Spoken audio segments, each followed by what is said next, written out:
Welcome to the Sci-Fi Continuum. I'm Stan, your narrator. Make sure you subscribe to our channel for more stories. Freddie Elks was used to meeting new species. After all, his job as a cultural liaison for the Galactic Alliance involved acting as a guide for visiting diplomats from all over the universe. He'd spent years shepherding alien dignitaries around Earth, explaining the nuances of human culture, customs, and technology. It was a job that required patience, a knack for adapting to the unexpected, and most importantly, a cool head.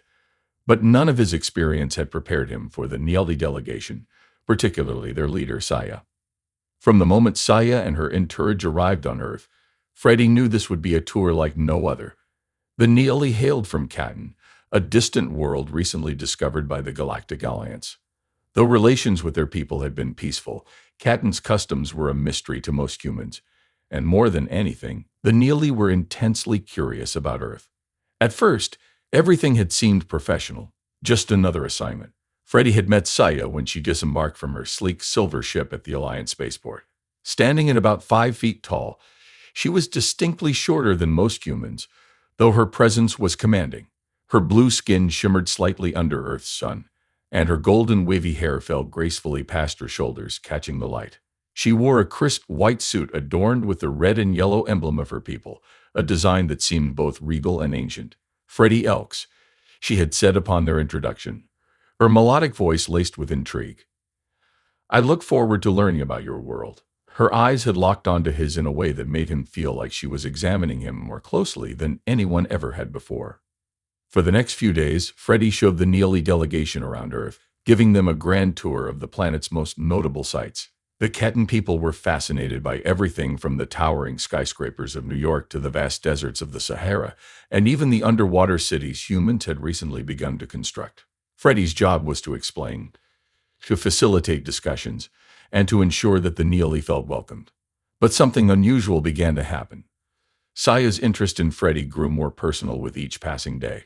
While the other Niali delegates were focused on the technological marvels of Earth, Saya spent most of her time asking Freddie questions about human relationships, mating practices, and even love.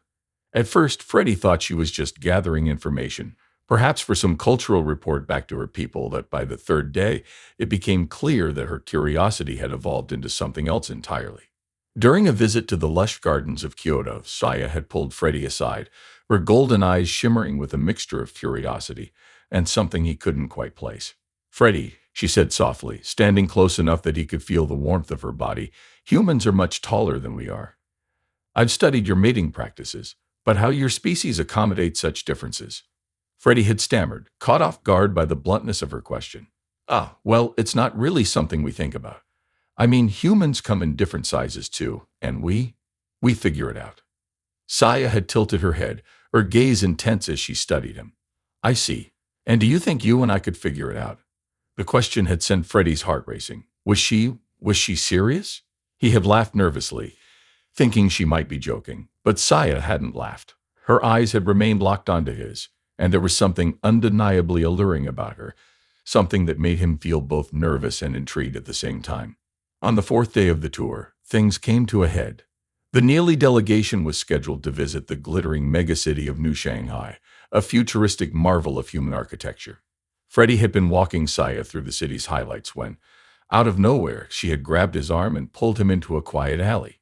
I want to experience more of you, Freddie Elks, she whispered, her eyes dark with intent. Before he could respond, she tugged him into a nearby hotel, her grip surprisingly firm for someone so much smaller than him. The moment they were inside the room, Saya turned to face him, her golden hair falling in waves around her face as she began to slowly unfasten the front of her white suit. Freddie's breath caught in his throat as he watched her fingers work the buttons, revealing the smooth blue skin beneath. He had seen many strange and beautiful things during his time as a liaison, but the sight of Saya undressing before him was something else entirely. Are you sure about this? Freddie asked, his voice shaky. Saya's gaze was unwavering. Yes, I've chosen you, Freddie. I want to mate with you. She shrugged off the top half of her suit, letting it fall to the floor. Her body was slender but well-proportioned, her blue skin glowing faintly in the dim light of the room. Freddie's pulse quickened as she stepped closer, her hands reaching for the buttons on his shirt. I've been wondering how this will work between us, she said with a playful smile, her fingers deftly undoing his shirt. But I trust that we'll figure it out together. Freddie felt his body respond to her touch, the nervousness from before melting away as her hands roamed his chest. Before he knew it, he was kissing her, his arms wrapping around her smaller frame as they tumbled onto the bed. What followed was a mixture of passion and exploration. Saya was as curious and bold in intimacy as she was in everything else, and Freddie found himself caught up in the intensity of their connection. The differences between their species seemed to fade away as they moved together, their bodies finding a rhythm that felt both strange and natural at the same time. Saya's soft gasps filled the room, her skin warm and smooth under his touch. She was smaller than him, yes, but they managed to navigate the physical differences with surprising ease. Freddie marveled at how their bodies seemed to complement one another despite their differences, as if some unseen force had guided them together. When it was over, they lay side by side, their limbs tangled together. Saya rested her head on Freddie's chest, her golden hair spread out like a halo around her. "This was enlightening," she murmured, her voice soft and content. Freddie laughed quietly. "I'll say." Meanwhile, the rest of the Neely delegation had noticed their leader's absence. They had been in the middle of discussing Earth's technological advancements when one of the aides had looked around, puzzled. "Where's Saya?" asked one of the other Neely, a man named Jot. The group exchanged glances, and one of them sighed. "She's been spending a lot of time with that human liaison." "Freddie, you don't think?" There was a moment of awkward silence as the Neely delegates processed the implication. "Do you think they've mated?" Jot asked, his voice low. "It's possible," said another. "Saya has been asking a lot of questions about human mating. Perhaps she has chosen Freddie as her companion." The idea of their leader engaging in such an act with a human was both baffling and to some amusing, but it seemed plausible given how closely Saya had been observing Freddie over the past few days. This pattern repeated itself over the next few days. Saya and Freddie would dutifully attend the day's scheduled tours and events, but by the afternoon, they would find a quiet place to disappear together, drawn to one another with an intensity that neither of them could fully explain. Their connection deepened with each encounter, their passion growing as they continued to explore the boundaries between human and Neely. Freddie found himself increasingly enamored with Saya, not just her beauty, but her sharp mind, her confidence, and the way she seemed to be just as curious about him as he was about her. He hadn't planned on falling for an alien diplomat, but here he was, head over heels for someone from another world. By the end of the tour, Saya had grown quiet and thoughtful, clearly contemplating something. Freddie could sense that she was wrestling with a decision, but he wasn't sure what it was. On the final day of their stay on Earth, Saya pulled Freddie aside again, but this time, instead of dragging him into a hotel room, she led him to the observation deck of their ship, where the stars stretched out in an endless, glittering tapestry. "I've made my decision," Saya said softly, her hand resting on his arm. "I want to propose a union, a formal one between our species, but not just any union. I want you, Freddie Elkst, to be my mate. I want to suggest to the Catton Council that we formalize our relationship in the form of a galactic marriage treaty." Freddie stared at her, wide-eyed. A marriage treaty? With him? The weight of her words hung in the air like a tangible force. I didn't expect this," he said, running a hand through his hair. "Are you sure? I mean, I'm just a liaison. I'm not exactly diplomatic material." Saya smiled, her golden eyes softening. "You're more than that, Freddie. You've shown me something unique about humans, about love, connection, and trust. I believe our union could be a powerful symbol of peace and cooperation between Earth and Catton." Freddie felt his heart pounding in his chest. He knew this was a huge decision, not just for him, but for both their worlds. A union between a human and a Catton diplomat could have lasting political and cultural ramifications. But as he looked into Saya's eyes, he realized that this was about more than just politics.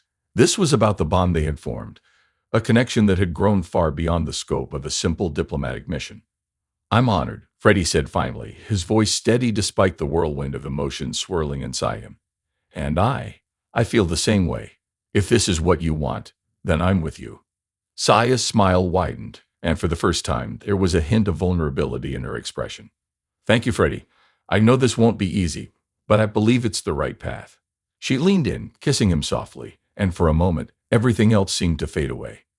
Later that day, Saya brought the proposal to the Catton Council, which was convening on their ship. The council was made up of 5 elder Neely, all of whom wore the same white suits adorned with the red and yellow emblem of Catan, their expressions stern and thoughtful as they listened to Saya present her case. I believe that this union between Freddie Elks and myself represents more than just a personal relationship, Saiga said, standing tall before the elders. It is a symbol of the growing bond between Catan and Earth, and it demonstrates our willingness to embrace new forms of connection, cooperation, and understanding. The elders exchanged glances, their expressions unreadable. Have you fully considered the implications of this union, Saya? Asked one of the elders, a woman named Honi, her voice calm but questioning. This is not just a personal matter. It is a political and cultural decision that will affect both our species. I understand the weight of this decision, Saya replied confidently. But I also believe that this bond between Freddie and me has the potential to strengthen relations between our worlds.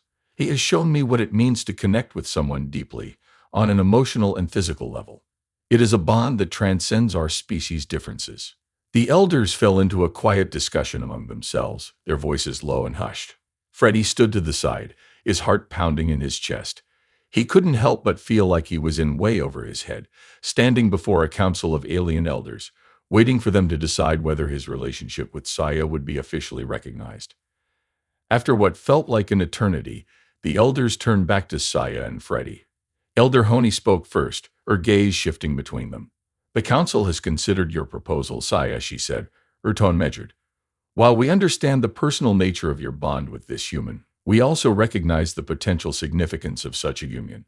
Therefore, we are willing to approve this marriage treaty on one condition. Freddie's breath caught. What condition?